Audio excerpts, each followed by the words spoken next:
يا اهلا وسهلا، السلام عليكم.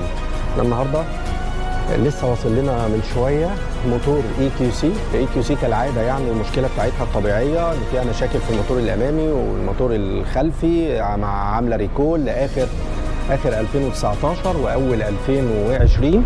للاسف الموتور ده اضطرينا ان احنا نجيب موتور وارد الخارج، لسه جاي من المانيا، لسه واصل اهو من المطار دلوقتي، واحنا حاليا بدأنا نجهز عشان نرفع الموتور، وان شاء الله هنشتغل بكره. بس هقول حاجه بعد اذنكم، هو طبعا الموتور جاي استعمال الخارج. طبعا احنا بنفحص الموتور هناك من طرفنا وبنتاكد كويس من سلامته، وبنشوف كمان الهيستوري بتاع العربيه اخبارها ايه هناك، العربيه وضعها ايه، كان فيها مشاكل في المواتير ولا هي كانت مثلا عامله حادثه او حاجه. وبنبدا ناخد الموتور بعد ما نتاكد كويس جدا من سلامته.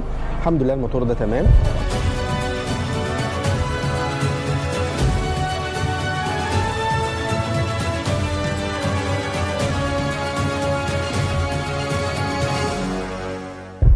يا جماعه احنا قلنا بس نقول لكم الحاجه وهي داخله ان شاء الله، وده يعتبر تقريبا اول عمليه استيراد لموتور بالكامل، موتور كهربي. هنبدا نشتغل عليه بكره باذن الله ونوريكم هو بيعمل ايه في العربيه، ويا رب نكون عند حسن ظن الناس بينا ان شاء الله. السلام عليكم.